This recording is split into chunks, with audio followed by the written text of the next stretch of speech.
وأصحابه أجمعين أما بعد اللهم علمنا ما جهلنا وذكرنا ما نسينا ووفقنا لصالح الأعمال يا رب العالمين.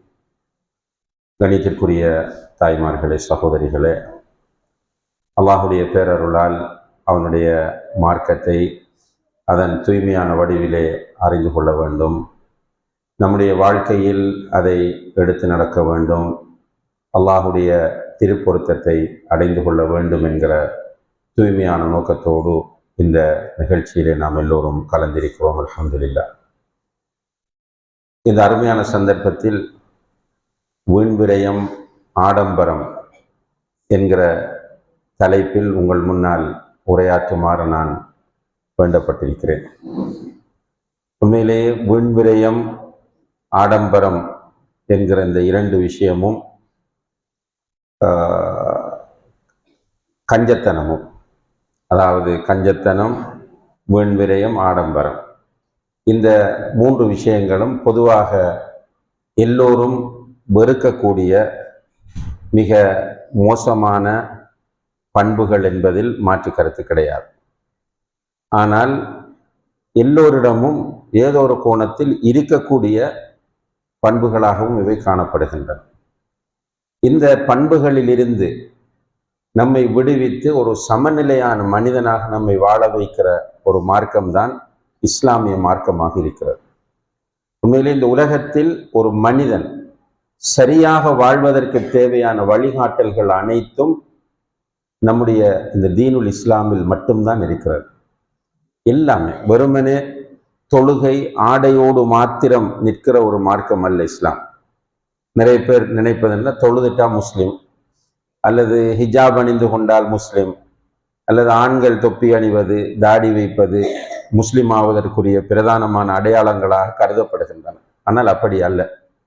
இந்த உலகத்தில் நாம் எப்படி வாழ வேண்டும், எப்படி வாழ வேண்டும் என்றால் எல்லா விஷயங்கள்லையும் நாம் எப்படி வாழ வேண்டும் என்கிற ஒரு தெளிவான வழிகாட்டலை தருகிற ஒரே மார்க்கமாக இஸ்லாம் மட்டும்தான் இருக்கிறது. ஈவன் நீங்கள் மலசல கூடங்களில் எவ்வாறு நடக்க வேண்டும் என்கிற வழிகாட்டலும் இந்த மார்க்கத்தில் மட்டும்தான் இருக்கிறது. வேறொரு மார்க்கத்திலும் வாஷ்ரூம், டாய்லெட் இவற்றில் எப்படி நடக்க வேண்டும் என்கிற சட்டங்கள் மார்க்க ரீதியாக சொல்லப்படவில்லை. நமக்கு டாய்லெட் போவதாக இருந்தால் எப்படி போக வேண்டும், உள்ளே நுழைவது எப்படி, நுழைவதற்கு முன்னால் என்ன துஆ ஓத வேண்டும், அங்கே எப்படி நடந்து கொள்ள வேண்டும், அதிலிருந்து எப்படி வெளியே வர வேண்டும் என்கிற எல்லாமே நம்முடைய மார்க்கத்தில் நமக்கு சொல்லித்தரப்பட்டிருக்கிறது. அல்ஹம்துலில்லாஹ்.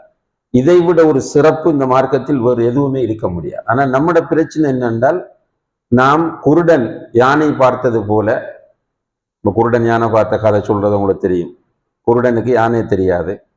ஒரு குருடன் யானையுடைய தும்பிக்கையை தொட்டு பார்த்து விட்டு யானை உலக்கையை போன்றது என்று சொன்னானாம். இன்னும் ஒருவனுடைய காதை தொட்டு பார்த்து விட்டு சுலகு போன்றது யானை என்று சொன்னானாம். இன்னும் ஒருவன் காலை தொட்டு பார்த்து விட்டு யானை என்பது உரலை போன்றது என்று சொன்னானாம். இது போல குருடன் யானை பார்த்தது போல நம்ம இஸ்லாத்தை பார்க்கிறோம். ஒவ்வொருவரும் அவரவருக்கு பிடித்த இடங்களில் மட்டும் இஸ்லாம், மற்ற இடங்களில் இஸ்லாத்தை கண்டுகொள்வதில்லை. அல்ஹம்துலில்லாஹ். இந்த டாய்லெட்டில் இருந்து ஆட்சி பீடம் வரைக்கும் இஸ்லாம் வழிகாட்டி இருக்கிறது. ஒரு ஆட்சியாளரை தெரிவது எப்படி, அவர் ஆட்சிக்கு வந்து விட்டால் குடிமக்களோடு அவருடைய தொடர்பு எப்படி இருக்க வேண்டும், நாட்டை எப்படி அவர் பாதுகாக்க வேண்டும் என்பன போன்ற எல்லாமே இந்த மார்க்கத்தில் சொல்லித்தரப்பட்டிருக்கிறது. இப்ப எல்லாவற்றையும் சொல்லித்தந்து விட்டு அல்லாஹ் சொல்லுகிறான், யா அய்யுஹல்லதீன ஆமனு உதுகுலு ஃபிஸ்ஸில்மி காஃபா. ஈமான் கொண்டவர்களே, எல்லாருக்கும் இல்லை இந்த அழைப்பு. அல்லாஹுவை நம்பிய, மறுமையை நம்பிய, குர்ஆன் ஹதீஸை நம்பி ஏற்றுக்கொண்ட மக்களுக்கான அழைப்பு. அல்லாஹ் சொல்லுகிறான், ஈமான் கொண்டவர்களே, உதுகுலு ஃபிஸ்ஸில்மி காஃபா. சில்ம் என்று சொன்னால் இஸ்லாம். இஸ்லாத்தில் நீங்கள் பூரணமாக நுழைந்து விடுங்கள் என்று சொல்கிறார். இஸ்லாத்தில் நமக்கு பிடித்த இடங்களில் மட்டும் நின்று விடக்கூடாது, முழுமையாக நம்முடைய வாழ்க்கையில் இஸ்லாம் வர வேண்டும். அந்த வகையிலே அன்புள்ள சகோதரிகளே, ஒரு மனிதன் இந்த உலகத்தில் வாழ்வதற்கு அடிப்படையான ஒன்றாக இஸ்லாம் பொருளாதாரத்தை சொல்லுகிறது. இந்த பொருளாதாரத்தை கிவாமா என்று சொல்கிறது. கிவாம் என்று சொன்னால் இந்த உலகத்தில் மனிதன் வாழ்வதற்கு தேவையான அடிப்படை என்று சொல்கிறது. பொருளாதாரம் தேவை. பொருளாதாரம் தேவை இல்லை என்று இஸ்லாம் சொல்லவில்லை. இந்த பொருளாதாரத்தை தேட வேண்டும். அல்லாஹ் குர்ஆனிலே சொல்லும் போது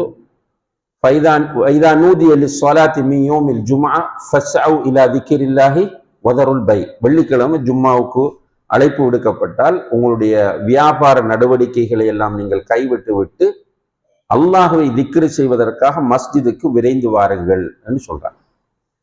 அப்ப பள்ளிக்கு போனால் வெள்ளிக்கிழமை ஜும்மாவுக்காக வேண்டி ஒருவர் பள்ளிக்குள்ள வந்துட்டால் பக்கத்தில் உள்ளவர் பேசினால் கூட பேசாதே என்று சொல்லக்கூடாது.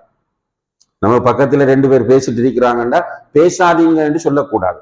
அப்படி ஒரு பேணுதலாக இருந்து ஹுத்பாவை கேட்கவர். வைதா குதியத்தி ஸலா, ஹுத்பா முடிந்து நீங்கள் தொழுது முடித்து விட்டால் ஃபஸ்அவு இலா திக்ரில்லாஹ், வைதா குதியத்தி ஸலா ஃபன்தஷிரு ஃபில் அர்தி வப்தகு மிர் ரிஸ்கில்லாஹ், அல்லாஹ்வுடைய பூமியிலே பறந்து சென்று உங்களுடைய ரிஸ்கை தேடுங்கள் என்று அல்லாஹ் தஆலா சொல்கிறார்.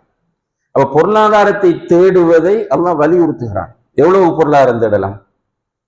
எவ்வளவு தேடலாம், ஒரு லிமிட் இல்லை. நீங்கள் இவ்வளவுதான் பொருளாதாரம் தேட வேண்டும் என்று இஸ்லாம் சொல்லவில்லை. சிலர் சொல்றது இஸ்லாம் ஏழையாக இருப்பதை விரும்புகிறது என்று. அப்படி மார்க்கத்தில் கிடையாது. ஏழையாக இருக்க வேண்டும் என்று இஸ்லாம் யாரையும் வலியுறுத்தவில்லை. ஒரு ஹதீஸ் வருகிறது, அல்லாஹும்ம அஹீனி மிஸ்கீனன் வ அமித்னி மிஸ்கீனன் வன்ஷுர்னி மஅல் மசாக்கீன் அவ் கமா கால், அதாவது என்னை ஏழையாக வாழவை, ஏழையாகவே மரணிக்க செய், ஏழைகளுடனே என்னை எழுப்பிவிடு என்று நபி ஸல்லல்லாஹு அலைஹி வஸல்லம் அவர்கள் துஆ செய்தார்கள் என்ற ஒரு செய்தி வருகிறது. அது தஈஃப், அது ஆதாரம் இல்லாத பலவீனமான ஒரு செய்தியாகும். பொருளாதாரத்தை எவ்வளவும் தேடலாம். பொருளாதாரத்தை ஆண் மட்டுமா தேட வேண்டும்? இல்ல, பெண்களும் தேடலாம். பெண்களும் பொருளாதாரத்தை தேடலாம். பொருளாதாரம் இவ்வளவுதான் தேட வேண்டும் என்று லிமிட் இல்லை. எவ்வளவு தேடலும் அவ்வளவு தேடலாம். ஆனா தேடுகிற பொருளாதாரம் ஹலாலாக இருக்க வேண்டும். நம்ம தேடுற பொருளாதாரமும் ஹலாலாக இருக்க வேண்டும், தேடுற ரூட்டும் ஹலாலான ரூட்டாக இருக்க வேண்டும். அப்ப பணக்காரனாக இருக்கிறது ஐபா? மார்க்கத்தில் ஐபுன்ற குறையா? இல்ல. அய்யூப் சுலைமான் அலைஹிஸ்ஸலாம் ஒரு பெரிய ஆட்சி அதிகாரம் கொடுக்கப்பட்ட ஒருவராக இருந்த ஒரு நபி. அவருடைய வீட்டுக்குள், அவருடைய அரண்மனைக்குள் ஒரு சப நாட்டு இளவரசி என்று சொல்லக்கூடிய பல்கீஸ் என்று சொல்லுவாங்க. அந்த பல்கீஸ் என்று ஹதீஸ்ல பேர் வரல, நான் பேர் பிரச்சனை இல்லை நமக்கு. குர்ஆன் சொல்லுது சப நாட்டு இளவரசி என்று. அந்த இளவரசி சுலைமான் அலைஹிஸ்ஸலாமுடைய வீட்டுக்கு போறாங்க, அரண்மனைக்கு. அப்ப உள்ள வர சொன்ன உடனே உள்ள கதவை திறந்துருக்கி உள்ள போன பல்கீஸ் தன்னுடைய கீழாடையை அப்படி தூக்கிக்கிறாங்க, தூக்கி காலை வைக்கக்குள்ள. ஏன் கீழாடையை தூக்கினாங்க? உள்ள தண்ணி இருக்குன்னு நினைச்சாங்க. ஆனால் காலை தூக்கி வச்சா தண்ணி இல்லை. என்னது? டைல்ஸ். சுப்ஹானல்லாஹ், நம்ம இதுவரைக்கும் அப்படி ஒரு டைல்ஸை காணல. இப்ப டெவலப்பான காலம், உலகம் அபிவிருத்தி அடைந்த காலத்துல அப்படி ஒரு டைல்ஸை நம்ம காணல. என்னென்னமோ பேரெல்லாம் சொல்லலாம், கிரனைட்னுவாங்க, வேற டைல்ஸ் பேர்கள் சொல்லுவாங்க. ஆனால் சுலைமான் அலைஹிஸ்ஸலாத்தினுடைய அரண்மனையில் இருந்த அந்த டைல்ஸ் மாதிரி ஒரு டைல்ஸ் உள்ள பணக்காரர்கள் போட்ட மாதிரி தெரியல. அப்படி ஒரு அரண்மனையில் ஒரு நபி இருந்திருக்கிறார் என்று அல்லாஹ் குர்ஆனில் சொல்லுகிறார். சுவர்க்கத்தை கொண்டு நன்மாராயம் கூறப்பட்ட 10 சஹாபாக்கள், அவர்கள மிக பிரதானமான ஒருவர் உஸ்மான் இப்னு அஃபான் ரலியல்லாஹு அன்ஹு. இவர் ரசூல் ஸல்லல்லாஹு அலைஹி வஸல்லம் அவங்களுடைய 2 பொம்பளை பிள்ளைகளை கல்யாணம் முடிச்சார். பெரிய பாக்கியசாலி. முதலாவது பிள்ளைய முடிச்சு மௌத்தானத்துக்கு பிறகு அடுத்த பிள்ளைய முடிச்சார். சுவர்க்கத்தை கொண்டு நன்மாராயம் கூறப்பட்டார். அவர் எப்படி இருந்தார்? பெரிய ஒரு கோடீஸ்வரர், பெரிய பணக்காரன். ரைட்.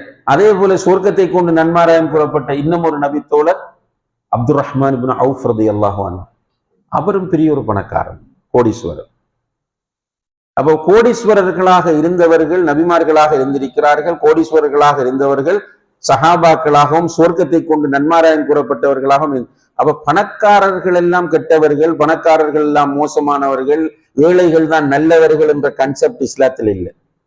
அது ஒவ்வொருவருடைய விருப்பம். ரசூலுல்லாஹி அலைஹி வஸல்லம் பெரிய பணக்காரன் அறிக்க விரும்பல. அது அவங்களோட தனிப்பட்ட, அதுக்காக மருமகனை கூப்பிட்டு நீ ஏழையாயின்னு சொல்லல. அவங்க ஏதோ ஒரு காரணத்துக்காக வேண்டி தன்னுடைய மனைவிமாருக்கு சின்ன சின்ன வீடுகளை அமைத்து கொடுத்தார்கள். பெரிய ஆடம்பரமாக அவர்கள் வீடுகளை அமைக்கல, பெரிய வீடுகள் அவர்களுக்கு இருக்கல. அன்புள்ள சகோதரிகளே, பொருளாதாரத்தை எவ்வளவு தேடலாம். ஆனால் இந்த பொருளாதாரத்தை நாம் கையாளுகிற முறை என்பது மார்க்கம் காட்டக்கூடிய வழிகாட்டலின் அடிப்படையில் இருக்க வேண்டும். அதுல மிக முக்கியமான ஒன்றை அல்லாஹு தஆலா சூரத்துல் இஸ்ரா என்கிற அத்தியாயத்தில் சொல்லி காட்டுகிறான். வலா தஜ்அல் யதக மக்லூலத்தன் இலா உனுகிக் வலா தப்சுத்ஹா குல்லல் பஸ்த். உன்னுடைய கையை உன்ட பெடரில் இறுக கட்டி கொள்ளாது, அதே மாதிரி கையை ஃபுல்லா விரிச்சிடாது. சுப்ஹானல்லாஹ், நல்லா பாருங்க, குர்ஆன் இது. உன்ட கையை கொண்டு போய் கழுத்துல இறுக கட்டி வைத்துக் கொள்ளாது. என்னது? கொடுக்காம இருக்கிறது, கஞ்சத்தனமாக இருக்காது. அதே டைம்ல ஃபுல்லா கையை விரிச்சு ஊதாரியாகி நீ ஒரு ஒரு மோசமான ஆளாகவும் மாறிவிடாது. பேலன்ஸ், இரண்டுக்கும் இடையில் ஒரு நடுநிலையான போக்கை இஸ்லாம் வலியுறுத்துகிறது. இப்ப சிலர் இருக்கிறார்கள், அவர்கள் பொருளாதாரத்தை தேடி தேடி தேடி அப்படியே சேர்த்து வைப்பாங்க. என்ன சொல்லுவாங்க, இந்த சோத்து கையால காகத்தை கூட திறக்க மாட்டாங்களாம். என்னென்றால் அவ்வளவு கஞ்சத்தனம். நல்ல பொருளாதாரம் இருக்கும். சிலரை நீங்க பார்க்கலாம், சுப்ஹானல்லாஹ், அவர்கள் தின்னவும் மாட்டாங்க, தின்ன கொடுக்கவும் மாட்டாங்க, உடுக்கவும் மாட்டாங்க, உடுக்க கொடுக்கவும் மாட்டாங்க, சேர்த்து சேர்த்து சேர்த்து குமிச்சு வைக்கிறது. எதுக்கு இந்த பொருளாதாரம்? அல்லாஹு தஆலா ஒரு மலக்கை ஏற்படுத்துகிறார்.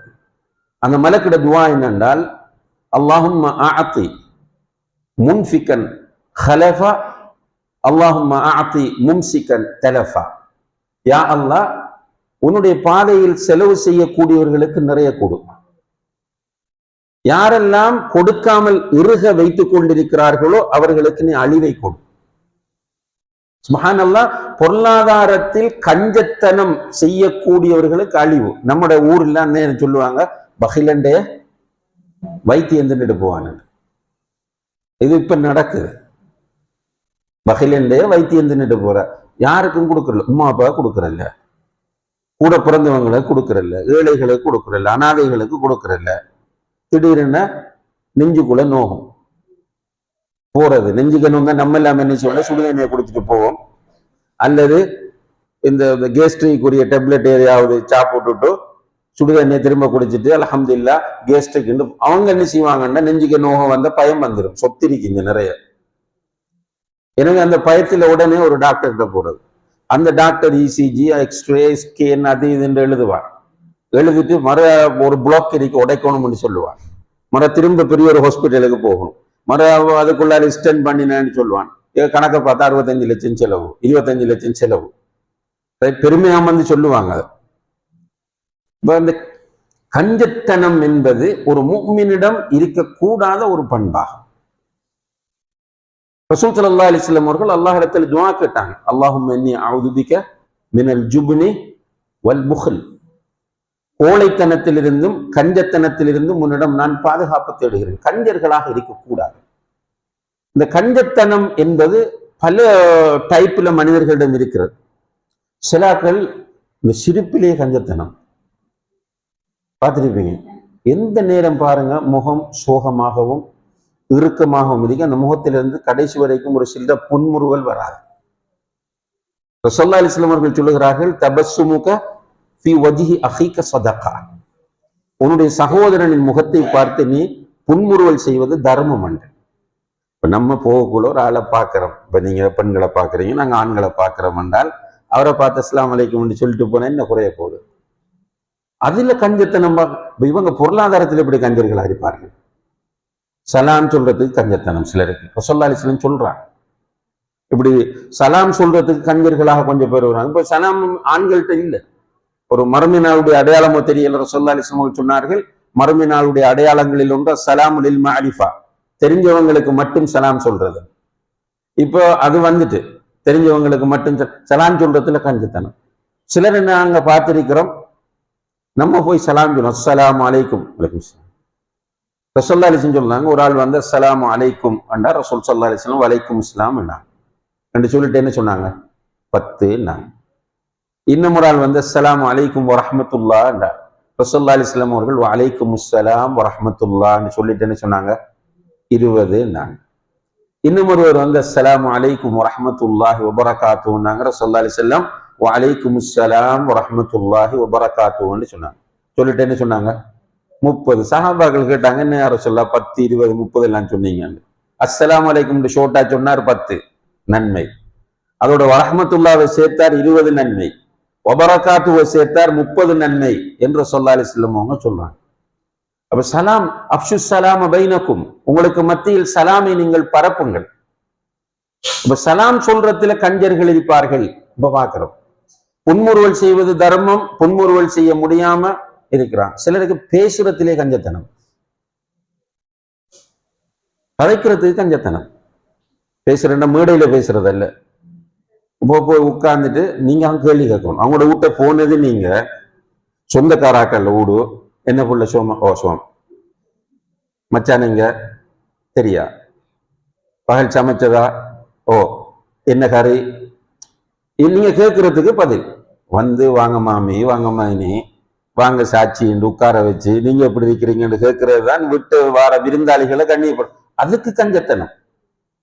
இந்த கஞ்சத்தனம் பல வடிவங்கள். ரசூலுல்லாஹி அலைஹி வஸல்லம் அவர்கள் ஒரு சந்தர்ப்பத்தில் சொன்னார்கள், அல் பகீலு மன் துக்கிர்து இன்தஹு வ லம் யுஸல்லி அலைஹி. ஒரிஜினல் கஞ்சன் யார் என்றால், என்னுடைய பெயர் கூறப்பட்டும் ஸலவாத்து சொல்லாம இருக்கிறானே.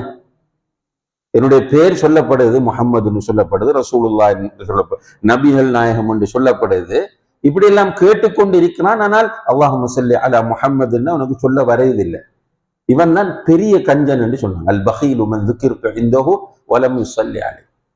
இந்த கஞ்சர்களில் அன்புள்ள சகோதரிகளே, இஸ்லாம் மிக கடுமையாக எச்சரிக்கை செய்யக்கூடிய கஞ்சர்கள் பொருளாதாரத்தில் கஞ்சத்தனம் பார்க்கிறவர்கள். பொருளாதாரத்தில் கஞ்சத்தனம் என்றால் என்ன? மாஷா அல்லாஹ், ஊடு கட்டுவார், 2 கோடி 3 கோடி செலவு செய்வார் வீட்டுக்கு. பக்கத்தில் அல்லாட வீடு கட்டுப்படும், அவர் வீட்டுக்கு பக்கத்திலே அல்லாட வீடு ஒன்று கட்டுப்படும். இது பள்ளிவாசல் நிர்வாகத்தால போவாங்க, ஒரு 3 கோடிக்கு வீடு கட்டிருக்கார், ஒரு 2 கோடி ரூபாய் கார் கொண்டு வந்து வச்சிருக்கார். மாஷா அல்லாஹ் 25 ஏக்கர் வெள்ளாம நிலம் இருக்கிறது. போய் நம்ம பள்ளிக்கு கேட்போம்னு கேட்டா நான் ஒரு 10,000 ரூபாய் தாருங்கன்னு சொல்லுவோம். இவர் கஞ்சனா இல்லையா? அப்ப சதகா செய்வதற்கு, அல்லாஹுடைய பாதையில் செலவு செய்வதற்கு மனம் இல்லாமல் இருப்பவன் தான் மிகப்பெரிய கஞ்சனா. இப்ப சூரத்துல் லைல நீங்க எடுத்து பார்த்தால், ஃபஅம்மா மன் பகில வஸ்தக்னா வகذب بالحسنى فسنيسره للعسرى. கஞ்சத்தனமாக இருந்த சதகா செய்ய மனம் வராது. எனக்கு எல்லாத்தையும் வச்சுக்குவான். கடைசியில் அவன் போற இடம் எது? நரகம் என்று ஸல்லல்லாஹு அலைஹி வஸல்லம் அல்லாஹ் சொல்கிறான். ஃபஸனுயஸ்ஸிருஹு லில் உஸ்ரா, கஷ்டத்திற்கு அவனை நாம லேசாக்குவோம். அங்க உஸ்ரா என்று சொல்லப்படுறது நரகம். நரகத்துக்கு போற வழி அவனுக்கு லேசாகும். உண்மையில் இந்த கஞ்சத்தனம் ஏன் வருதுன்னு சொல்லுங்க. பொருளாதாரத்தை பற்றி நமக்கு தெளிவில்லை, அதனாலதான் கஞ்சத்தனம் வருது. நம்மகிட்ட இருக்கிற பொருளாதாரம் யாருடைய பொருளாதாரம்? அல்லாஹுடைய பொருளாதாரம். அல்லாஹ் நமக்கு எழுதியதை விட கூட நமக்கு வந்துடுமா? கடைசி வரையும் வராது. அல்லாஹ் நமக்கென்று எழுதிய பொருளாதாரத்தை விட கூடுதலாக கடைசி வரைக்கும் நமக்கு ஒரு சதம் கூட வராது. அப்ப இந்த பொருளாதார கோட்பாடு பற்றிய தெளிவு நமக்கு இல்லாமல் இருப்பது ஒரு பெரிய பிரச்சனை. இந்த உண்மையிலே சிலரை நம்ம பார்க்கிறோம், சுப்ஹானல்லாஹ், பொருளாதாரத்தை பற்றி நல்லா புரிஞ்சிருக்கிறான். இப்ப சிலர் இருக்கலாம் உங்களுக்குள்ளே நிறைய வசதி உள்ளவங்க, உங்கள்கிட்ட நிறைய வசதி இருக்கு, மாஷா அல்லாஹ், ரைட், நகை வேணுமா, காணி வேணுமா, வேற சொத்துக்கள் வேணுமா, எல்லாம் நிறைய இருக்கு. நீங்க எவ்வளவு சாப்பிடலாம், நீங்க எவ்வளவு உடுக்கலாம், நீங்க எவ்வளவு நேரம் தூங்கலாம். உங்கள்கிட்ட நிறைய காசு இருக்கு, மாஷா அல்லாஹ், ஒரு 7 ஸ்டார் ஹோட்டல்ல போய் ரூம் போடுறீங்க, ஒரு ஹோட்டல்ல போய் ரூம் எடுத்து தங்க போனீங்க, எவ்வளவு நேரம் தூங்கலும் உங்களால? உங்களோட உடம்பு எவ்வளவு தூங்க இடம் தெரியுதோ அதைத்தானே அந்த ஏழை பாயில படுக்கிற ஏழையும் தூங்குறார். எவ்வளவு சாப்பிடலும் உங்களுக்கு கொலஸ்ட்ரால் ஆடு தின்னீடா, காசிரிக்கு நிறைய, உங்களுக்கு சுகர், வட்டலப்பம் தின்னீங்களா, ஐஸ்கிரீம் தின்னீங்களா. சுப்ஹானல்லாஹ், இந்த பொருளாதாரத்தை வச்சு என்ன செய்ய போறோம்? பொருளாதாரம் சேர்த்து சேர்த்து சேர்த்து குவிச்சு குவிச்சு நிறைய இருக்கு. நமக்கு வர டைம் வருது. மலக்குல் மௌத் வந்து என்ன சொல்லுவார்? நல்ல ஆளா இருந்தா யா ரூஹ தையிபா உஹ்ருஜி இலா மக்ஃபிரத்தி மினல்லாஹி வ ரிதுவான், நல்ல உயிரே அல்லாஹ்வுடைய திருப்தியின் பக்கம் அவனுடைய மன்னிப்பின் பக்கம் வெளியே வாண்டு கூப்பிடுவார், எடுத்துட்டு போவார். அல்லது கெட்ட ஆத்மாவா இருந்தா யா ரூஹல் ஹபீஸா, கெட்ட உயிரே அல்லாஹ்வுடைய கோபத்தின் பக்கம் அவனுடைய தண்டனையின் பக்கம் வெளியே வாண்டு போயிடுவோம். அதுக்கப்புறம் நமக்கும் இந்த பொருளாதாரத்துக்கும் என்ன கனெக்ஷன்? ஒன்றும் இல்லை, ஒரு கனெக்ஷனும் இல்லை. நம்ம போனா முடிஞ்சு. பிலிப்பைன்ஸ் கேள்விப்பட்டிருப்பீர்கள். பிலிப்பைன்ஸ் என்ற ஒரு நாடு இருக்கு, அதுல நிறைய தீவுகள், குட்டி குட்டி குட்டி தீவுகளாக நிறைய. அந்த நாட்டில் ஒரு தீவில் ஒரு ஒரு ஸ்டைல் இருக்கு. அப்படின்னு கேட்டால், ஒரு ஆள் மரணித்தால் அவருக்கு மிக விருப்பமான ஒரு பொருளை சேர்த்து அடக்குவாங்க. இப்போ ஒரு ஆள் எந்த நேரமும் ஒரு ஒரு ஐபோன் ஒன்று வச்சுட்டு இருக்கிறார் அவரோட, அவருக்கு அதுல நல்ல விருப்பம். அவர் செத்துட்டாருன்னா அந்த போனையும் சேர்த்து தான் அடக்குவாங்க அந்த தீவில். நம்மட மார்க்கத்துல மௌத்தாகனா இப்போ குளிப்பாட்டிக்கு போகக்குள்ள சின்ன ஒரு மின் இருக்கும் காதுல. என்ன சொல்லுவாங்க? அந்த புள்ளோட காதல் ஒரு மின் இருக்கல, அந்த பொம்பளோட காதல் ஒரு மின் இருக்கு, கலட்டிருக்கு. இவர் ஒரு ஆம்பளை ஒரு வெள்ளி மோதிரம் அல்லது சில இரும்பு மோதிரம் போட்டிருப்பார், 200 ரூபாய்க்கு வாங்கின மோதிரம், கலட்டி எடுத்துருவாங்க உடனே. ஒன்றும் இல்லை, போகக்குள்ள கொண்டு போறது ஒன்றுமே இல்லை. அப்ப நமக்கு என்று வருவது எதுன்னு கேட்டா நம்ம தர்மம் செய்துதான். ரசூலுல்லாஹி அலைஹி வஸல்லம் அவர்கள் சொல்லுகிறார்கள், யகூலு இப்னு ஆதம் மாலி மாலி, மனிதன் வாயை திறந்தா இந்த கார், இந்த கடை, இந்த வீடு, இந்த வயல், இந்த நகை, இப்படி சொத்து சொத்து என்று பேசுறான். வலைஸ மின் மாலிஹி, ஆனால் உண்மையில் அவனுடைய பொருளாதாரத்தில் இருந்து அவனுக்கு கிடைப்பது என்ன? இல்லாம அக்கல ஃபஅஃப்னா, அவன் சாப்பிட்டது. அவ் லபிஸ ஃபஅப்லா, அல்லது அவன் உடுத்து இத்து போனது. அவ் தஸத்தக ஃபஅப்கா, அல்லது தர்மம் செய்து சேமித்தது. அப்ப நம்ம தர்மம் செய்வதுதான் நமக்கு சேவை.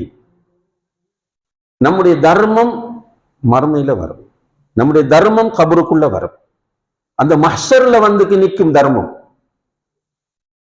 நமக்கு ஒரு இந்த உலகத்துல கூட ஒரு ஆபத்து வரும்போது தர்மம் வந்து நிற்கும். ரசூலுல்லாஹி அலைஹி வஸல்லம் அவர்கள் சொல்கிறார்கள், தர்மம் தலை காக்கும் என்று.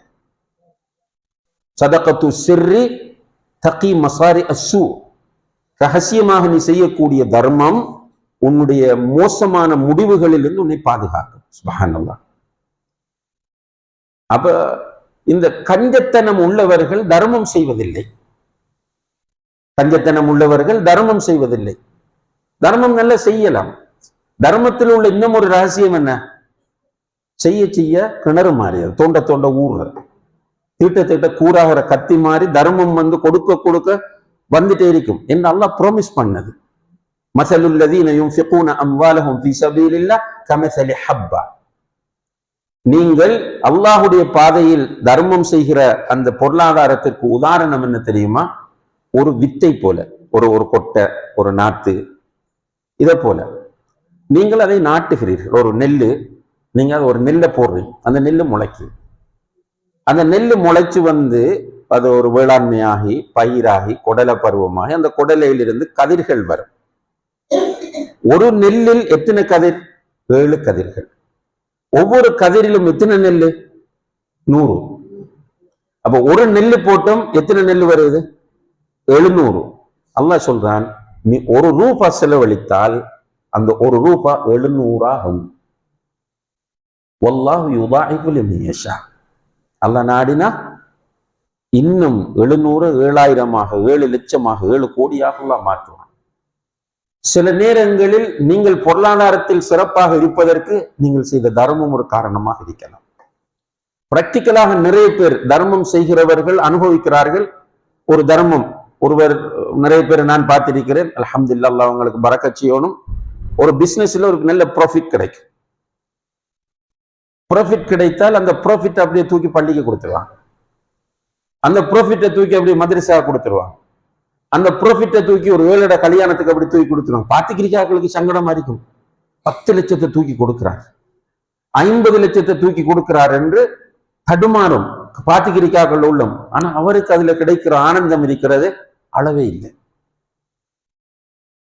இது தர்மத்தின் அந்த தத்துவங்களை புரிந்து கொண்டவர்கள் நிச்சயமாக அதுல என்ஜாய் பண்ணுவார்கள். அவர்களுக்கு அல்லாஹ் கொடுத்து கொண்டே இருப்பான். ஆனா தர்மம் செய்யணும் என்றால் என்ன இருக்கக்கூடாது? கஞ்சத்தனம் இருக்கக்கூடாது. நாளைக்கு அது அல்லாஹ்ட கையில் உள்ளது, பிள்ளைக்கு அல்லாஹ்ட கையில் உள்ளது. உங்களை நம்பி உங்களோட பிள்ளைய அல்லாஹ் படைக்கல. உங்களுடைய பிள்ளைகளை உங்களை நம்பி அல்லாஹ் படைக்கவில்லை. இது எத்தனை பேர் புரிஞ்சிருக்கிறோம்? உம்மா வாப்பாவை நம்பி பிள்ளைகளை படைக்கல அல்லாஹ். சுப்ஹானல்லாஹ். நம்ம யோசிக்க தவறுற ஒரு இடம், நம்ம அல்லாஹ்க்கு யாரு?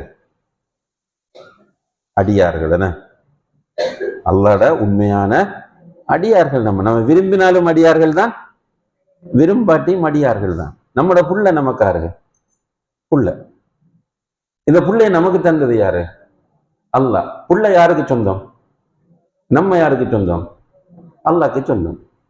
நமக்கு அல்லாஹ் தந்த புள்ளையிலே நமக்கு இவ்வளவு அக்கறைண்டா, அல்லாஹ் அவன் படைப்புகள்லையும் அவன் அடியார்களையும் அக்கறை எல்லாம் விடுவானா? நிறைய பேர் யோசிக்கிறல்ல. இப்போ எனக்கிட்ட ஒருவர் வந்து கேட்டார், பலஸ்தீனத்தில் இவ்வளவு அநியாயம் நடக்குது, இந்த பிள்ளைகள் இப்படி போட்டு கொல்லப்படுறாங்களே, அனாதைகள் ஆக்கப்படுறாங்களே, நம்மளை எவ்வளவு துவா கேட்கிறோம், ஏன் அல்லாஹ் இப்படி இருக்கான்னு கேட்கிறார். நான் சொன்னேன், அல்லாஹுடைய அடியார்களில் உங்களுக்கு அக்கறை அதிகமா, அல்லாஹ்க்கு அக்கறை அதிகமா? அல்லாஹுடைய அடியார்களில் உங்களுக்கு அக்கறை அதிகமா, அல்லாஹ்வுக்கு அக்கறை அதிகமா? அல்லாஹ்க்கு தான் அக்கறை அதிகம். அப்ப அல்லாஹ் அந்த இடத்துல விடுறான்டா ஏதோ ஒரு ஹிக்மத் இருக்கு. அந்த பிள்ளைகள் அனாதையாக்கப்படுகுதுன்னா அதுல ஒரு ஹிக்மத் இருக்கு. அந்த பிள்ளைகள் ஷஹீதாக்கப்படுகுதுன்னா அதுல ஒரு ஹிக்மத் இருக்கு. அல்லாஹ் அநியாயமாக கைவிடல. இப்ப நிறைய பிள்ளைகள் அனாதையாக்கப்பட்டுட்டாங்க பலஸ்தீனத்தில். உதாரணத்துக்கு இந்த பிள்ளைகளுக்கு யாரு சோறு கொடுக்கிறார்? அல்லாஹ் கொடுப்பான். அதால ஒரு ஹதீஸுல் குதிசியில அல்லாஹ் சொல்லுகிறான், நாளை மறுமையில கொஞ்சம் பேர் அல்லாஹ் பிடிச்சி கேட்பானா, நான் பசியோடு இருந்தேன், நீ எனக்கு உணவு தரல. நான் பசியோடு இருந்தேன், நீ எனக்கு உணவு தரல. இவன் கேட்பானா, யா அல்லாஹ், நீ ரப்புல் ஆலமீன், உனக்கு பசியா? உனக்கு நான் உணவு தரதாங்க என்ற ஒரு அடியான நான் வேலையாகி பசியோடு உனக்கிட்ட அனுப்பினேன். உன்னை செக் பண்ண, நீ கொடுக்கல, நீ தோத்துட்டாய். ரைட்? ரிஸ்கை தருபவன் அல்லாஹ். நல்லா புரியுங்க. இப்ப சிலர் என்ன செய்வாங்கன்னு சொன்னா, அந்த புள்ளோட உமா அப்பா அம்மா தப்பித்து அந்த பிள்ளைய பாக்குறதுக்கு ஆரம்பிக்கா, ஒரு உம்மா உயிரோட இருக்கிறான், உம்மா மூத்து, புள்ளோட வாப்பா மூத்து, அவ கைசத எந்த பிள்ளை யாரு பாப்பா, எந்த பிள்ளை யாரு பாப்பாண்டா, இது ஈமான் இல்லாத ஒரு பேச்சு. அழலாம். உங்களுடைய பிள்ளை மூத்தானதுக்காக நீங்க அழலாம். உங்களுடைய பேர குழந்தை அனாதையாக்கப்பட்டதற்காக அழலாம், அது கவலை. ரசூலுல்லாஹி அலைஹி வஸல்லம் அவர்களுடைய மகன் இப்ராஹிம் மௌத்தான நேரத்தில் ரசூலுல்லாஹி அலைஹி வஸல்லம் அவர்கள் கடுமையாக அழுதார்கள். சஹாபாக்கள் ஆச்சரியமா பார்த்தாங்க, யாரும் சொல்ல நீங்களும் அழுறீங்களான்னு. அப்படித்தானே? ஒரு ரசூல், ஒரு நபி, அவங்க புள்ளைய தூக்கி வச்சு கையில வச்சு கண்ணால தண்ணி வடியுது என்றால் ஆச்சரியப்படுவாங்களா இல்லையா?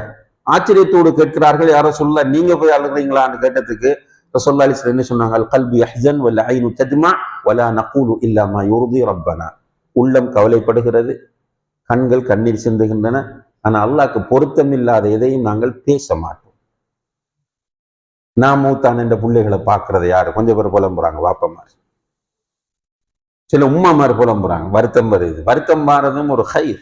அபூ தர்தா ரலியல்லாஹு அன்ஹு கடுமையான வருத்தத்தோடு இருக்கிறாங்க. இருக்கக்குள்ள கொஞ்சம் பேர் சொல்லாங்க, வாங்க ட்ரீட்மெண்ட்டுக்கு போவோம். அவர் சொன்னார், நான் வருத்தத்தோட இருக்கிறத விரும்புறேன்னு என்றார். ஏன் என்று கேட்டதுக்கு, எனக்கு வருத்தம் கூட கூட இந்த பாவங்கள் மன்னிக்கப்படும். எனக்கு வருத்தம் கூட கூட பாவங்கள் மன்னிக்கப்படும். வருத்தம் வாரது ஒரு ஹைர். தூய்மையான நிலையில் அல்லாஹ் கிட்ட போகலாம். மருந்து செய்யணும்ன்றது வேற ஒரு சப்ஜெக்ட், அது ஒவ்வொருடைய நிலையை பொறுத்தது. ஆனால் இந்த உலகத்தில் அல்லாஹ் எதை செய்தாலும் நலவுக்குத்தான் செய்வான். அப்ப நம்மட பிள்ளைக்கு வேணும், நாளைக்கு வேணும், நாளை அண்டைக்கு வேணும் என்று சொல்லி சொல்லி பொருளாதாரத்தை பதுக்குவது இருக்கிறது. இதை விட ஒரு முட்டாள்தனம் இந்த உலகத்தில் எதுவுமே இருக்கிறார். ஏனென்றால் அல்லாஹ் குர்ஆன்ல சொன்னான், மா இந்தக்கும் யன்ஃபத் வமா இந்தல்லாஹி பாக். மா இந்தக்கும் யன்ஃபத், உங்களிடம் இருக்கிறது முடிந்துவிடும். வமா இந்தல்லாஹி பாக், அல்லாஹ்விடம் நீங்கள் போய் சேர்ப்பித்தது நிலையாக இருக்கும். நம்ம செய்த தர்மம் அங்க சேவாகி அப்படி இருக்கும். அல்லாஹு தஆலா அந்த பாக்கியத்தை நமக்கு தரணும். எனவே அன்புள்ள சகோதரிகளே, பெண்களாகிய நீங்கள் உங்களை பார்த்துத்தான் உங்களுடைய பிள்ளைகள் வளர்வார்கள். சதக்கா செய்கிற விஷயத்தில் கஞ்சத்தனம் நம்மிடம் வரக்கூடாது. எல்லாத்திலையும் எஸ்பெஷலா நல்ல ஆட்டிடியூட்ஸ், என்னது ஆக்களோட சிரிக்கிறது, ஆக்களோட பழகிறது, ஆக்களை கொடுக்குற சில வீடுகள்ல நம்ம பார்க்கிறோம். சுப்ஹானல்லாஹ், இப்ப நீங்க போவீங்க, அந்த வீட்டில் உள்ளவர்கள் ஏழை போனாலும் சரி, பணக்காராக்கள் போனாலும் சரி, ஒரு 2 முட்டையை என்னென்ன கொடுத்து அனுப்புவாங்க. ஏதாவது என்னன்னு ஒன்று கொடுக்கணுமா அவங்களுக்கு. ஒரு ஷோல் வாங்கி வச்சிருப்பாங்க, 6வது ஒரு பிள்ளை வந்து ஒரு ஷோலை கொடுத்து அனுப்புவாங்க. இந்த ஆட்டிடியூட்ஸே பழம். இதுக்காக அடுத்த சைட் போய் விழுந்துடக்கூடாது. என்னது வலா தப்சுத்ஹா குல்லல் பஸ்த், ஒரே அடிய கையை விரிச்சிடுறது, அதுவும் முக்குத்தனம்ன்றது இஸ்லாம். என்னது எல்லாத்தையும் தேடி கொடுத்து போட்டு பிறகு நம்முடைய பிள்ளைகளுக்கு ஒன்றுமில்லை. அந்த நிலைக்கும் போகக்கூடாது. அப்துல்லாஹ் இப்னு அம்ர் பின் ஆஸ் ரலியல்லாஹு அன்ஹு சொல்றார், யா ரசூலல்லாஹ், என்னுடைய பொருளாதாரத்தில் நான் நிறைய தர்மம் செய்ய விரும்புகிறேன். என்னுடைய பொருளாதாரத்தில் நான் நிறைய தர்மம் செய்ய விரும்புகிறேன். கிட்டத்தட்ட எல்லாத்தையும் அல்லாஹ்க்கா கொடுப்போம்னு நினைக்கிறேன். ஸல்லல்லாஹு அலைஹி வஸல்லம் அவங்க சொன்னாங்க, இல்லை இல்லை அப்படி செய்யாத. அப்ப யா ரசூலல்லாஹ், என்னுடைய பொருளாதாரத்தில் நான் 2/3 தர்மம் செய்யட்டான்னு கேட்டார். 2/3 தர்மம் செய்யட்டான்னு கேட்டார். வேணாண்டான், 2/3 கொடுத்து விடாது. அப்ப பாதியை கொடுக்கட்டான்னு கேட்டார். இல்ல இல்ல வேணாமண்டா. அப்ப 1/3 கொடுக்கட்டான்னு கேட்டார். பரவாயில்லை, ஒரு 3 கோடி ரூபாய் இருக்கின்ற 1 கோடியை தர்மம் செய், பரவாயில்லை. ஒரு சுலுசு கசீரன்னா, 1/3 தர்மம் செய்யறதுக்கு கூடத்தான். அப்ப நம்மகிட்ட இருக்கிறத அப்படியே எல்லாத்தையும் அள்ளி கொடுத்துட்டு ஒட்டாண்டியாக வெறுந்தையோடு இருப்பதையும் இஸ்லாம் விரும்பல. பாருங்க, இஸ்லாம் பேலன்ஸ் பண்ணுது. தர்மமும் செய், அதே டைம்ல உன்னுடைய பிள்ளைகளுக்குரியதையும் நீ வைத்துக்கொள் என்று பேலன்ஸ் பண்ணுகிறது. இப்ப கஞ்சத்தனமான ஒரு கூட்டம் நம்முடைய சமுதாயத்தில் இருக்கிறது மாதிரி இன்னும் ஒரு கூட்டம் இருக்கணும்டா, எல்லாத்தையும் அள்ளி அள்ளி செலவு செய்யறது. செலவு நல்ல விஷயங்கள்ல செய்யறதையே ஸல்லல்லாஹு அலைஹி வஸல்லம் கொஞ்சம் யோசி என்று சொன்னாங்க. அப்துல்லாஹ் இப்னு அம்ர் பின் ஆஸ் ரலியல்லாஹு அன்ஹு இந்த முழு சொத்தையும் தர்மம் செய்ய போற நின்றத்துக்கே கொஞ்சம் பார்த்து என்ன, அப்ப பாதி அதுவும் அது அப்படி வேணாம். 1/3 கொடு. ஆனா அதை குறைச்சிக்கிட்டால் நல்லது என்று சொல்றாங்க என்றால், நல்லதுக்கு தன்னுடைய பொருளாதாரத்தை அள்ளி கொடுப்பதையே இஸ்லாம் விரும்பவில்லை என்றால் பிழையானத்துக்கு ஏன் அள்ளி கொடுக்கும்? அந்த பிழையானவற்றுக்கு அள்ளி கொடுப்பதுதான் ஆடம்பரம் என்று சொல்லப்படுவது. பிழையானவற்றுக்கு அள்ளி கொடுப்பது. இப்ப உதாரணமாக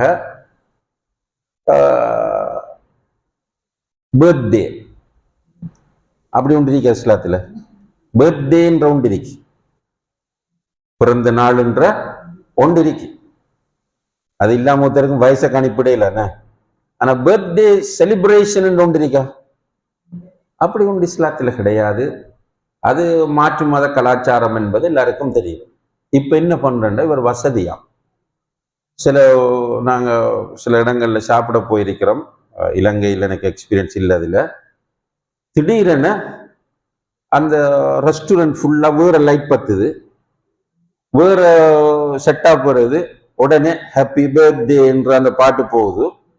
முறை எல்லாரும் 2 கை அடிக்காங்க. என்னன்னு பார்த்தா அந்த ஹோட்டல்ல ஃபுல்லா புக் பண்ணிருக்காங்க. இது என்னது? ஆடம்பரம், ஹராம். இதை இஸ்லாம் விரும்பல.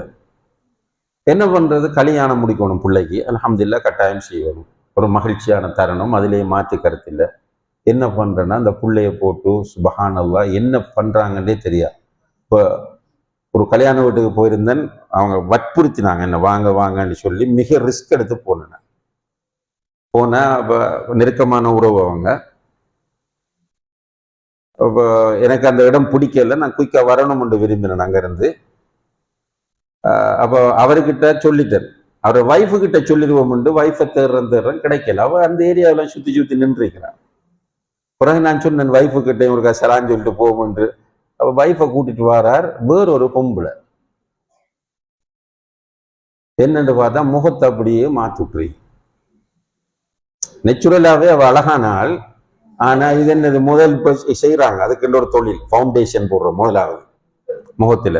அதுக்கப்புறம் அந்த தார் இந்த தார், அந்த பெயின் இந்த பெயின் அடிச்சு வேறொரு முகத்தை கொண்டு வந்து வைக்கிறாங்க. உடுப்பு சுப்ஹானல்லாஹ் போடக்கூடிய உடுப்பு பார்த்தீங்க என்றால் எவ்வளவு நம்ம நாடெல்லாம் பரவாயில்ல, இப்ப மோசமாய் கொண்டு வருது. பொண்ணுக்கு உடுப்பாற்ற உடுப்புகள் எல்லாம் 5 லட்சம் 10 லட்சத்துக்கெல்லாம் வந்துச்சு. என்ன செய்யலாம் இந்த உடுப்பை கல்யாணத்துக்கு போறோம்? ஒன்றும் செய்யல. ஆம்பளையில் பரவாயில்லை, நல்ல ஸ்மார்ட்டா உடுத்துட்டு வரோம், நல்ல கோட் மஷால்ல. நம்ம சும்மா ஒரு கெஸிங்ல எவ்வளவு இந்த கோட்டுக்கு ஒரு 30,000 அல்லது 40,000 போயிருக்குமாண்டா? இல்லை சார் என்றா. எப்படி நான் ரெண்ட்டுக்கு எடுத்துக்குவாங்க. அவன் புத்திசாலித்தனமா ரெண்ட்டுக்கு எடுக்கான், கடைகள் இருக்கு வாடகைக்கு. இந்த பிள்ளைக்கு அந்த உடுப்பை போட்டு தச்சு எவ்வளவு கணக்குன்னு கேட்டா நம்மட ஆக்கள் செய்யறது குறைஞ்சதான் 50,000. அது பெருமை. அம்மா செல்லுவா சும்மா நின்றுக்கு உடுப்பு நல்லா இருக்குன்னு சொன்னா மாஷால்லா நல்லா இருக்குன்னு சொல்ல வேண்டியதான். அம்மா வந்து கல்யாணத்துக்கு வந்து பொண்ணை பார்க்குறார்கள் சொல்லுவாங்க, மாஷால்லா பொண்ணு உடுத்துக்கிற உடுப்பு நல்லா இருக்கு, ஓ மாஷால்லா நல்லா இருக்கு. அது 60,000 ரூபாய்க்கு தச்ச. உம்மா உடனே நின்று 60,000 ரூபாய்க்கு தச்ச அல்லது 1 லட்சம் ரூபாய்க்கு வாங்கின. இதில் ஒரு பெருமை. இந்த உடுப்பை திரும்ப போடலுமா? அல்லது பக்கத்து வீட்டுல நடக்கிற கல்யாணத்துக்கு அந்த உடுப்பை எடுப்பாங்களா? உடனே அந்த புள்ளோட முகம் மாறுது. மாப்பிள்ளை வாரான் ரெண்ட் கோட்டலாம், இரவலுக்கு வாங்கின கோட்டை போட்டுதான் மாப்பிள்ளை வாரான். இந்த பிள்ளைக்கு அன்றின மகள்ல இது உடுப்பு எடுத்துக்காரு, இது நீ பெருனா இந்த இது கல்யாணத்துக்கு நான் என்ன பிச்சைக்காரியா, என்ன எப்படி பண்றீங்க, எனக்கு புது உடுப்பு வேணும். இது ஆடம்பரம். ரைட். உங்களுக்கு அல்ஹம்துலில்லாஹ் மகளுக்கு கல்யாணம் நடத்துறீங்க, மகனுக்கு கல்யாணம் நடத்துறீங்க, வலிமா கொடுக்க போறீங்க. வலிமா கொடுக்கலாம், வலிமா கொடுக்கறது வலியுறுத்தப்பட்டிருக்கு. வலிமான்றது என்ன? ஒரு பிளஷர், ஒரு மகிழ்ச்சி. அந்த மகிழ்ச்சியில் நம்ம என்ன செய்யணும்? சுண்ணாவையும் பேணித்தான் செய்வோம். கடன் பட்டு வலிமா கொடுக்க சொல்லி இஸ்லாம் சொல்லல. ஒரு ஒரு ரீசனபிளான கடன் படலாம். உதாரணமா வார மாசம் நமக்கு ஒரு சீட்டு உள்ள வேண்டியிருக்கு, அல்லது உளுந்த சீட்டு கிடைக்க வேண்டியிருக்கு, ஒரு 3 மாத்தையில கிடைக்கும். ரைட், வலிமாக்கு நம்ம கடன் படுறது. இது என்ன பண்றேன்டா எல்லாருக்கும் சொல்லணுமா? அது எங்களோட தாத்தட மகள கல்யாணத்துக்கு அவங்க 1000 பேருக்கு செல்லும். அப்ப நாங்க 500 பேருக்கு சென்ன, எங்களுக்கு அது முறையா இருக்காது. எனவே நாங்களும் 1000 பேருக்கு வலிமாக சொல்லணும் என்று சொல்லி கடன் வாங்கி, அதுக்கு பிறகு சில ஊடுகள்ல கல்யாணம் பிரிஞ்சிருது, கடன் முடியல. சாப்பிட்டாக்கள் குறையும் சொல்லிட்டு போறாங்க.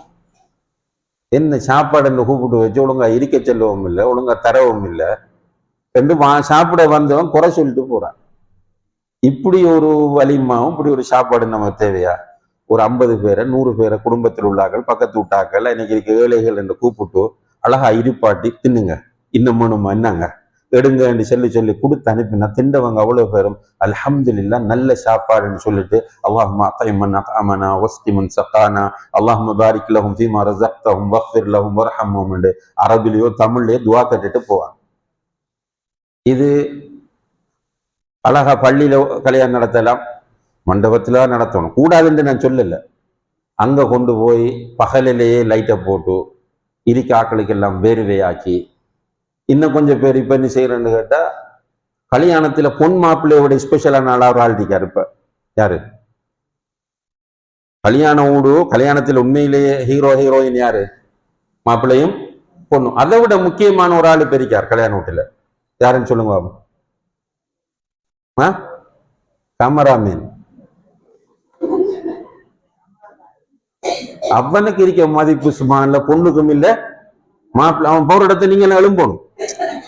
அவன் கொண்டு வந்து ஸ்டார் நிப்பாட்டுவான், இருக்க பொம்பளையில எவ்வளவு பேர் எழும்பணும், இருக்க ஆம்பளையில எவ்வளவு பேர் எழும்பணும். அவன் ஓடி வந்து உங்களுக்குள்ள நின்று எடுப்பான். அவனுக்கு எல்லா இடத்துலயும் இடம் கிடைக்கும். ஓடி ஓடி ஓடி அவன் எல்லா இடத்துலயும் சுத்துவான். அவ்வளவு போட்டோ. என்ன செஞ்ச அந்த போட்டோவை வச்சு?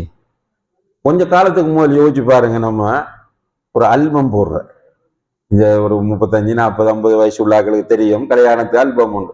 அந்த ஆல்பத்திலேயே நமக்கு 1000 பிரச்சனை வரும். இது ஆடம்பர கல்யாணம், என்னத்துக்கு இப்படி பண்ணினாங்க அப்படி பண்ண. எத்தனை போட்டோ சுப்ஹானல்லாஹ், அடிச்சு தள்ளுற. தொட்டமே சத்தம் தான் கேட்குது, போன்ல ஒரு பக்கம் சத்தம் கேட்குது, கேமராவில் கிளிக் பண்ற சத்தமே கேட்குது. எங்க அந்த போட்டோ எல்லாம்? என்ன செஞ்ச? அது ஒரு நம்மளோட மைண்ட் செட் எல்லாம் அப்படி மாறுது. ஒரு பக்கம் அல்லாஹுடைய பாதையில் செலவு செய்வதில் கஞ்சத்தனம், இன்னும் ஒரு பக்கம் ஆடம்பரத்தில் அத்துமீறல், ரெண்டுமே ஆபத்து. அப்ப அல்லாஹ் சொல்லுகிறான், இவர்கள் ரஹ்மானுடைய அடியார்கள், இபாதுர் ரஹ்மானை பற்றி சொல்லும் போது சொல்லுகிறான், அவர்கள் அங்காலையும் இல்லை இங்காலையும் இல்லை, நடுவில் கஞ்சர்களாகவும் இருக்க மாட்டார்கள், ஆடம்பரம் வீண்விரயம் செய்யக்கூடியவர்களாகவும் இருக்க மாட்டார்கள். அவர்கள் ரெண்டுக்கும் இடையில நடுநிலை பண்ணுவார்கள். ரசூலுல்லாஹி அலைஹி வஸல்லம் அவர்கள் சொன்னார்கள், ஹைருல் உமூரி அவ்ஸத்துஹா, காரியங்களில் சிறந்தது நடுநிலையாக இருப்பது என்று சொன்னார்கள். எப்பவுமே நம்ம நடுநிலையாத்தான் எதிலையும் இருக்கணும். நன்மை செய்கிறேன் போட்டும் எக்ஸ்ட்ரீமா போகக்கூடாது. நல்லா புரியுங்க. இபாதத் செய்கிறேன்னு சொல்லி எக்ஸ்ட்ரீம் என்ன, அளவு கடந்து போகக்கூடாது. ரசூலுல்லாஹி அலைஹி வஸல்லம் பள்ளிக்குள்ள வராங்க, ஒரு கயிறு தொங்குது, சும்மா கயிறு ஒன்று கட்டிருக்கு பள்ளிக்குள்ள. என்னன்னு கேட்டாங்க. இது கூட வைஃப் ஜெய்னப் கட்டின கயிறுன்னு சொன்னாங்க. எதுக்கு கட்டினான்னு கேட்டாங்க. அவ தொழுதுட்டு இருப்பா, கால் வலிச்சா கைத்த பிடிச்சி தொங்கிட்டு தொழுவான்னு. ரசூலுல்லாஹ் என்ன சொன்னாங்க, உடனே முதல்ல இந்த கவுத்தை வெட்டுங்க, தொழு, உன்னை ஃப்ரெஷ்ஷா தொழுறது தான் நல்லா விரும்புறான். நித்திரையில எழும்பிக்கிருந்து தொழாதீங்க, நித்திரையில எழும்பிக்கிருந்து துவா கேட்காதீங்க. சிலர் தஹஜ்ஜத் தொழுறது அல்ஹம்துலில்லாஹ் வளமையா தொழுது கடும் டயர்டா இருக்கு, எழுப்பிட்டோன்னே சில வீடுகளில் உம்பமாறு விடுறதில்ல, பிள்ளைகளை எழுப்பி தஹஜ்ஜத் தொழுணும். அந்த பிள்ளை நித்திரவு, யா அல்லாஹ் எனக்கு நரகத்தை தருவாயாக, இப்படி நடந்துரும் என்று ரசூலுல்லாஹி அலைஹி வஸல்லம் சொல்றாங்க. சில உங்களுக்கு எதிராகவே நீங்க நித்திரையில துவா கேட்டுருவீங்க, கபூல் ஆகிரும். அப்ப தூக்கம் மிகைத்திருக்கும் போது தொழாதீர்கள். கால் வலின்னா உட்கார்ந்துருங்க, தொங்கிட்டு எல்லாம் தொழ தேவையில்லை. ரைட்? நோன்பு பிடிச்சிருக்கீங்க, கடும் டயர்டா இருந்தா நோன்பு விடலாம். விளைஞ்சா ஏலா நிலை ஏலா, தண்ணி தாக மாதிரி தொண்டை உருகுது, நான் நோன்பு மூத்தாகும் வரை நான் நோன்பு இருப்பேன் சொல்றது போல. அப்ப நோன்பு விடலாம். அந்த டைம்ல டிராவல் பண்றோம், நோன்போட பயணம் செய்யறோம், டயர்டா இருக்கு, நோன்பு விடலாம். ரைட்? இப்ப சில நேரங்கள்ல இப்ப நம்ம ஆட்கள் என்ன சொல்லுவாங்கன்னு சொன்னா, நோன்பு பிடிச்சிட்டு குளிக்கப்படான்னுவாங்க. அப்படித்தானே? நோன்பு பிடிச்சிட்டு குளிக்கப்படா, நோன்பை பாதிச்சிருமான்னு. ரசூலுல்லாஹி அலைஹி வஸல்லம் சொல்றாங்க, அவங்களுக்கு நோன்பு பிடிச்சிட்டு சரியான ஷூட்டால டயர்டானோடனே குளிச்சாங்களாம். சுப்ஹானல்லாஹ். அப்ப நம்ம இது நம்மட கருத்து, குளிக்கப்படான்றது யார கருத்து? நம்மட கருத்து. நோன்பு பிடிக்க சொன்னால கருத்து என்ன? உங்களுக்கு டயர்டு இருந்தா குளிக்கலாம். தண்ணி குடிச்சா நோன்பு முடியும், ஏதாவது சாப்பிட்டா நோன்பு முடியும், குளிச்சா நோன்பு முடியுமா? இல்ல. அப்ப இபாதத் என்று சொன்னாலும் அந்த இபாதத்தினுடைய பேரில் எக்ஸ்ட்ரீமா போகக்கூடாது. எதுலையும் எக்ஸ்ட்ரீமா போறவர்கள் அழிந்து விடுவார்கள். ஒரு வாகனத்தை போலதான், கடும் ஹை ஸ்பீட் என்ன செய்யும் சொல்லி ரோட்ல எல்லாம் போட்டுருப்பாங்க, ஸ்பீட் த்ரில்ஸ் பட் கில்ஸ். ஸ்பீடா ஓடுறது த்ரில் அடிக்கும், ஆனா கொல்லும். ரசூலுல்லாஹி அலைஹி வஸல்லம் சொன்னா, ஹலக்கல் முத்தனத்திஊன், மார்க்கத்தில் தீவிரமாக போகிறவர்கள் அழிந்து விடுவார்கள். சிலாக்கள் அப்படி நீங்க சின்ன பருவத்தில் நோட் பண்ண, எந்நேரமும் ஒதுக்கிறது, எந்நேரமும் குர்ஆன் ஓதுறது, கடைசியில கொஞ்சம் நல்ல வயசு, ஓரளவு 17-18 வயசு வந்தது பிறகு டாக்டர்கிட்ட அலைவாங்க. என்னமா ஓசிடி, வஸ்வாஸ், எல்லாத்துக்கும் ஒரு அளவு இருக்கு. அபூ தர்தா, உம்மு தர்தா ரலியல்லாஹு அன்ஹும் நல்ல ஃபேமஸான சஹாபாக்கள். அவங்களுக்கு மக்காவில் இருந்து ஹிஜ்ரத் வந்த சல்மானுல் ஃபாரிஸ் ரலியல்லாஹு அன்ஹு சகோதரராக்கப்பட்டார். மக்காவிலிருந்து வந்த முஹாஜிர்களும் அன்சார்களும் சகோதரராக்கப்பட்ட அந்த டைம்ல சல்மானுல் ஃபாரிசி இந்த குடும்பத்துக்கு சகோதரராக்கப்படுறார். பிறகு அல்ஹம்துலில்லாஹ் நல்ல வசதி வந்தது பிறகு அவர்கள் அவங்களோட இடங்களுக்கு போயிட்டாங்க, வேறு ஒரு இடங்கள் ஆக்கி கொண்டு. ஒரு நாள் சல்மானுல் ஃபாரிசி அபூ தர்தாட வீட்டுக்கு வராங்க. வந்து பார்த்தா உம்மு தர்தா முதல் இருந்த மாதிரி ஸ்மார்ட்டாக இல்லை, ட்ரெஸ்ஸில் இன்ட்ரெஸ்ட் இல்லை, வீடு ஒரு அலங்கோலமாக இருக்கு. அப்ப கேட்கிறார், என்ன உம்மு தர்தா எப்படி இருந்த, நீ இப்படி ஆயிட்டாய் என்று சொன்ன உடனே உம்மு தர்தா சொல்றாங்க, உங்களோட சகோதரர் அபூ தர்தா இருக்காரு, அவருக்கு இப்ப துனியாவில எல்லாம் ஒரு நாட்டமும் இல்லை, அவர் எந்நேரம் பார்த்தாலும் மறுமை மறுமை மறுமை இபாதத்திலே இருக்கிறார். அப்படியா என்று இருக்கும்போது அபூ தர்தாவும் வந்து சேர்றார். அப்ப இந்த வீட்டுல சமையல் வேலைகள் நடந்து இப்ப சாப்பாடும் ரெடி சல்மானுக்காக. சல்மான் ஃபாரிஸ் ரலியல்லாஹு அன்ஹு சாப்பாடு வச்சாச்சு. இவர் பக்கத்துல சாப்பாட்டை வச்சு கொடுக்குறார். யாருக்கு? சல்மான் ஃபாரிசி. சல்மான் ஃபாரிசி, உங்களுக்கு பிள்ளைட்டங்கன்னு கேட்டதுல நான் நோன்புண்டார். அபூ தர்தா நோன்பு, சல்மான் ஃபாரிசியை சாப்பிட சொல்றார். அபுதர்தா அந்த சல்மான் ஃபாரிஸ் சொன்னார், நீங்க சாப்பிட்டா நான் சாப்பிடுவேன், இல்லைன்னா நான் நோம்பில்லை, நான் சாப்பிட மாட்டேன்னு. அப்ப அபுதர்தா கெஞ்சி பார்த்தாரு, சொன்னார், விருந்தாளிக்காக சுண்ணத்தான நோம்ப விடலாம் நம்ம, நீங்க விடுங்கன்னு சொன்னோடனே அப்ப நோம்ப விட்டுட்டார். விட்டு 2 பேரும் சாப்பிட்டாங்க. பிறகு நைட்டு வந்து தூங்க போறாங்க. தூங்க போகும்போது இவருக்கு தூங்குறதுக்கான செட்டப் எல்லாம் செஞ்சு கொடுத்துட்டு அபுதர்தா போறார். எங்க போறீங்கன்னு கேட்டோடனே, நான் ஒதுச்சிய போறேன். எதுக்கு? தொலை போறேன்னு. இரவு தொழுவிட்டு வந்து சாப்பிட்டுட்டு இப்ப தூங்குற டைமுக்கு சல்மான் ஃபாரிஸை தூங்க வச்சுட்டு இவர் தொலை போறாராம். சல்மான் ஃபாரிஸ் சொன்னா, நானும் தொலைத்தானே வேணும், தூங்குங்க 2 பேரும், தூங்கிட்டு லேட்டாக எழும்பி தொழுவோம். இல்ல இல்ல நான் தொழணும்னு சொல்லி, இல்ல நீங்க தூங்குங்கன்னு பிடிச்சிட்டார். அப்ப இவர் தூங்குறார்.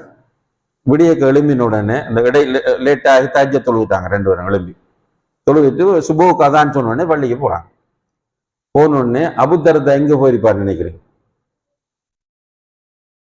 ரசூல்லாட்ட போனார். போய் சொன்னாரு, யார ரசூல்லா, நான் நேற்று நோன்பு இருந்தேன். சல்மான் ஃபாரிஸ் வந்து நோன்பு விட வச்சுட்டார். இரவு நான் வளமையை போல தொழுவோம் என்று ஸ்டார்ட் பண்ணேன், படுக்க வச்சுட்டார். என்னோட ஸல்லல்லாஹு அலைஹி வஸல்லம் சொன்னார்கள், சதக சல்மான், சல்மான் செய்தது சரி. இன்னலி ஐனிக அலைக ஹக்கா, உன்னுடைய கண்ணுக்கு நீ கொடுக்க வேண்டிய உரிமை இருக்கிறது.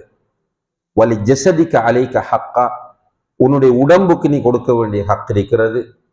வலி ஜௌஜிக அலைக ஹக்கா, உன்னுடைய மனைவிக்கு நீ கொடுக்க வேண்டிய ஹக் இருக்கிறது. வலி ஜௌரிக அலைக ஹக்கா, உன்னுடைய வீட்டுக்கு வரக்கூடிய விருந்தாளிகளுக்கு நீ கொடுக்க வேண்டிய ஹக் இருக்கிறது. ஃபஅஅதி குல்ல தி ஹக்கின் ஹக்கா, ஒவ்வொருவருக்கும் உரிய உரிமைகளை சரியாக கொடுத்து விடு என்று சொன்னார். கண்ணுக்குரிய உரிமை என்ன? தூங்கணும். உடம்புக்குரிய உரிமை என்ன? சாப்பிடணும், ரெஸ்ட் எடுக்கணும். வைஃபுக்குரிய உரிமைகள் கொடுக்கணும். கெஸ்டுக்குரிய உரிமைகள், விசிட்டர்ஸுக்குரிய உரிமைகளை கொடுக்கணும். இஸ்லாம்னு சொல்லி எந்த நேரம் ஊட்ட வாராங்க, சாட்சி வாரா, வாங்க ஆண்டி இந்த கூப்பிட்டு இடிப்பாட்டி போட்டு நம்ம அங்கால போய் குர்ஆன் ஒதுக்கிக்கலாமா?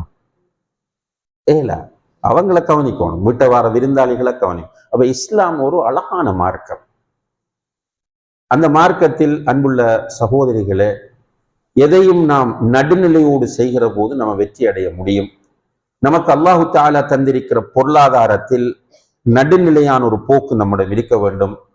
குறிப்பாக கஞ்சத்தனம் பொருளாதாரத்தில் இருக்கக்கூடாது. அதே நேரத்தில் ஆடம்பரமும் வீண் விரயமும் நம்முடைய பொருளாதாரத்தில் நாம் செய்யவும் கூடாது.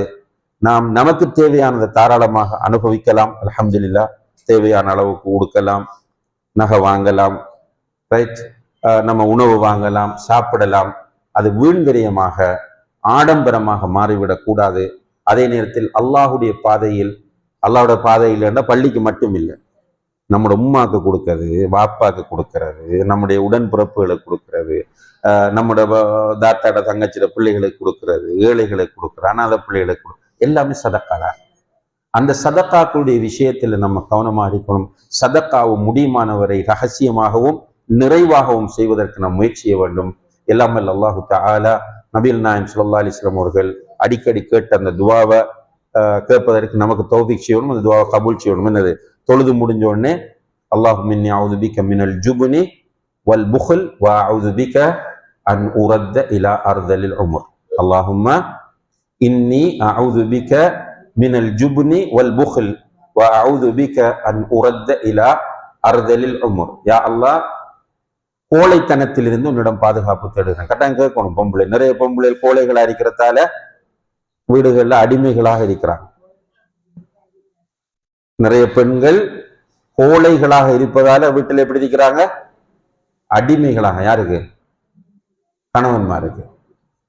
ரைட். அப்ப கோழைத்தனத்தில் இருந்து நீ பாதுகாப்பாயாக, கஞ்சத்தனத்தில் இருந்து நீ பாதுகாப்பாயாக, இயலாத வயதுக்கு செல்வதை விட்டும் என்னை பாதுகாப்பாயாக. என்னது? தள்ளாத வயது. இயலாத வயது என்று சொன்னால் இருந்த இளம்பேலா, சிறிதனே வச்ச சாப்பாட்டை தின்னேலா, ஒரு கிளாஸ் தண்ணியை தூக்கி குடிக்கலாம், ஒரு டீ போட்டு குடிக்கலான்ற லெவலுக்கு நான் ஆக்கிறாத, கொஞ்சம் நடந்து செல்றதுக்கு இது உடம்புல பிளந்திக்கக்குள்ள நான் மூத்தாகிறதுக்கு தௌஃபீக் செய்ய என்பதுதான் அதனுடைய அர்த்தமாகும். இந்த துவாவை பாடமாக்கி எல்லோரும் அதிகமாக ஓத வேண்டும். அல்லாஹும்ம இன்னி அஊது பிக மினல் ஜுபுன் வல் புக்ல் வ அஊது பிக அன் உரத்த இலா அர்தல் உமர் எல்லாம் அல்லாஹு தஆலா இந்த துவாவை கபூல் செய்வானாக. நம்முடைய பொருளாதாரத்தில் இருந்து முடியுமானவரை தர்மம் செய்யக்கூடிய அந்த மன விருத்தி அல்லாஹு தஆலா நம்ம எல்லோருக்கும் தருவானாக. நம்முடைய பொருளாதாரத்தில் பரக்கத் செய்வானாக.